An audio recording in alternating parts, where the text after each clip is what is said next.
Magandang gabi Pilipinas, nakita ulit tayo. Ito ulit si Mike Padua sa ating latest update ng Typhoon 2000 para sa ngayong araw na ito ng Miyerkules hanggang Biyernes, ika-18 hanggang 18 ng buwan ng Pebrero 2022 at ito po ang ating Tagalog version.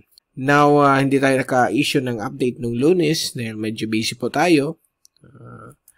And ngayon lang tayo nakabalik para ibigay sa inyo ang latest update. Although walang pagbabago during the past 2 days, nandiyan pa rin yung amihan sa may Northern Luzon hanggang ngayon ay umiiral pa rin at kitang-kita po natin dito sa ating CraftSat ang prevailing hanging amihan. So may mga cloudiness with some drizzles to light showers over areas po ng Northern Luzon. Kasama po ang Batanes, Bubuyan, Cubao Islands, but so far it will be windy o mahangin sa areas ito. Pwede umabot po ng 50 km bawat oras at yung mga coastal areas ay medyo moderate to rough po ang karagatan po surrounding Northern Luzon. Samantala, ang buong bagay po ng ating bansa ay magiging katamtaman, kalmado ang panahon, mainit, but may mga possibility na sa hapon ng gabi may mga localized thunderstorms na posibleng magpaulan sa Mindanao at Kabisayaan. At ganun din po sa may ibang areas po ng Kabikulan.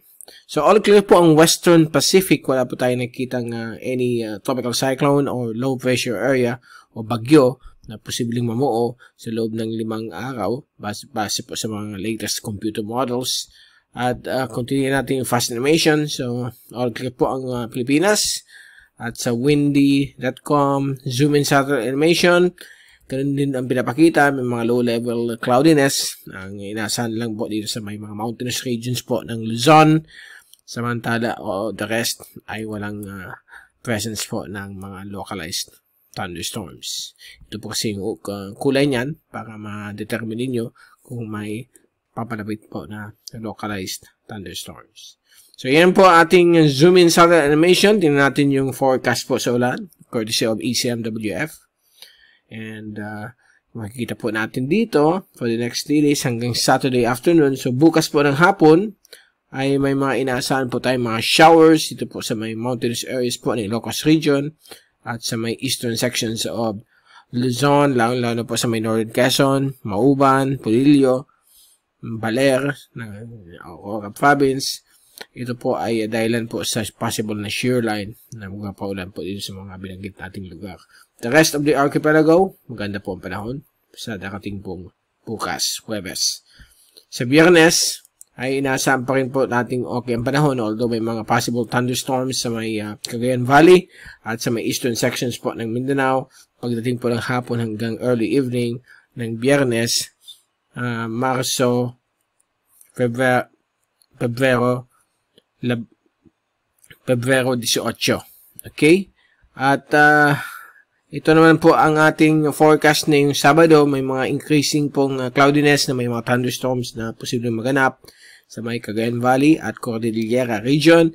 Gayon din po sa areas po ng Visayas, sa may Samar, Panay, Negros, Cebu at Bohol. May mga possible pong isolated rain showers and thunderstorms sa darating pong Sabado. Okay? Pebrero 19. Ganyan din po dito sa may areas po ng iba't ibang bagay ng Mindanao, may mga possible po rain showers and thunderstorms na posibleng magpaulan dito po sa malaking bagay po ng Mindanao. So that will be on Saturday. Okay? And ito naman po yung at makita po ninyo yung hangin natin mula na sa silangan dahil po hihina naman po yung surge ng amihan yung week na ito. At ito naman po yung ating rainfall accumulation forecast for the next 3 days. So hanggang Sabado, inaasahan po tayo ng mga showers po sa may Cagayan Valley, eastern sections, coastal areas.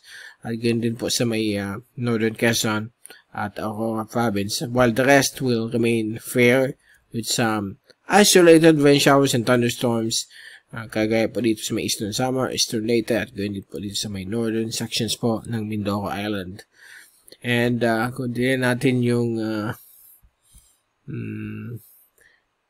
So, yan po ang ating rainfall accumulation sa sunod na 3 araw hanggang Sabado.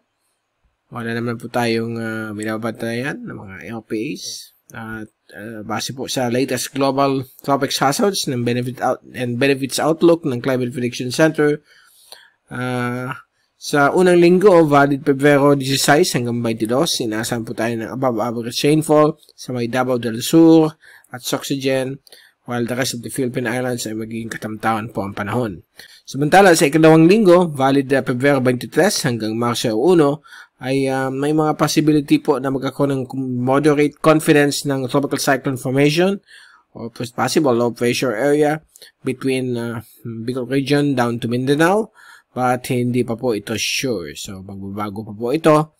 At so far, yan po ang ating hazard forecast for the next 2 weeks hanggang Pebrero 22 sa week 1 and Marso 1 sa ikalawang linggo. Okay, so yan po. Diyan po nagtatapos ang ating latest update na yung gabi ng Miyerkules at pabalik tayo na yung darating na Biyernes o pagbigay sa inyo yung pinaka-latest update. Mula sa Typhoon 2000, ito ulit si Mike Padong pagpaalam. Mag-ingat po tayong lahat. Be #WeTheWiser at maraming salamat po sa pagpanood nyo sa aking channel.